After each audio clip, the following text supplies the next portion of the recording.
When it comes to looking at cybersecurity within the region, I think one of the first obstacles that we see is that measurements are a huge issue. And measurements in the fact that typically your national statistical offices aren't doing a great job of measuring the toll that cybercrime has on the economy. Many of them are understaffed, they're ill-equipped, they're below capacity to actually do advanced research on economic dynamics. And also, when it comes to the data that's available from large antiviruses and other companies like those, they don't have disaggregate information on what happens in the Caribbean.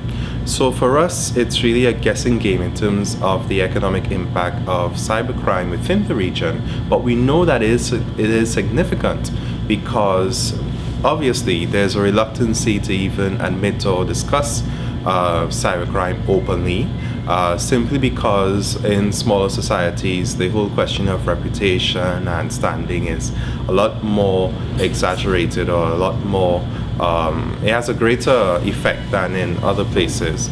And secondly, there's a sense of impunity in that even when you find out of big data breaches or big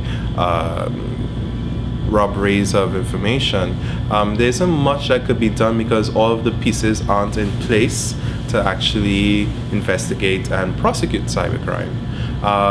There has been at least one individual that I've met. Her name is Elgeline Martis, who works, she's the head of CARICERT, which is the cert for Curacao, with a Caribbean focus, and she has been trying over the last couple of years to initiate a measurements project for the Caribbean. I mean, if the Caribbean wants to really understand the impact of cybercrime, the Caribbean has to decide to measure it, to come up with those measurements, to come up with a system of systematically capturing that data.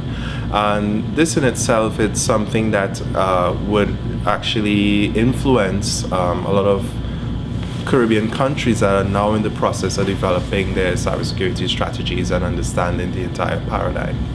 In terms of countries developing their cybersecurity strategies, I must admit that Trinidad and Tobago was definitely ahead of the game, in that it spent about 3 years with an interministerial committee on cybersecurity and with a lot of involvement of non-governmental sectors in its work.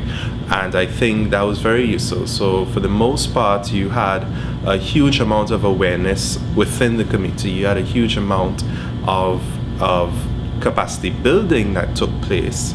The committee in itself organized itself in a very strategic manner.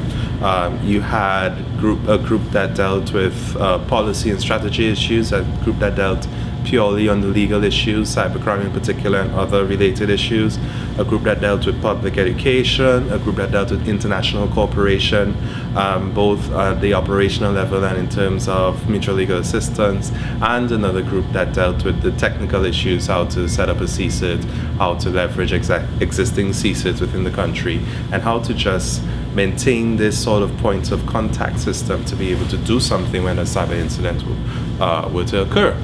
And I must admit, in effect, it was a very honest, it was a very viable endeavor, because it did produce an initial strategy, and there were lots of ideas going forward in conducting public education programs within schools, among the youth, doing particular training among the judiciary, seeing all of the other related laws that have needed to be modified. So for instance, court admission rules, and being able to present electronic evidence before a court of law, and being able to use that evidence to prosecute. There was a lot of activity surrounding it. But I must admit that unfortunately, one of the perennial obstacles that the Caribbean faces, it happened here in the Caribbean context, and it dealt with the change of political administration.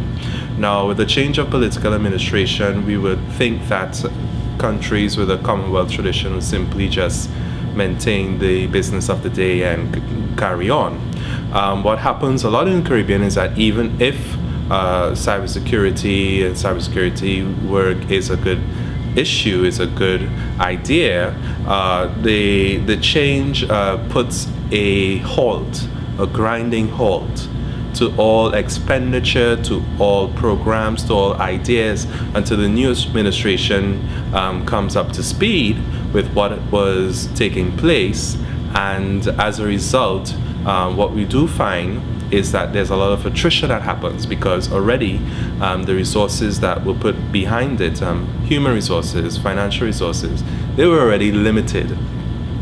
What you do find is that a lot of good people, they end up leaving the initiative, and a lot of the momentum is lost because by our very nature it's very difficult to come up with succession plans and continuity.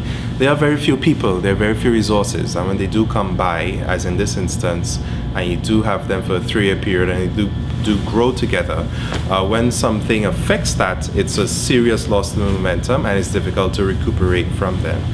So I must admit that has been an interesting tale of one of the both positive and success stories, and also bittersweet stories when it comes to any sort of internet or ICT policy development within the Caribbean.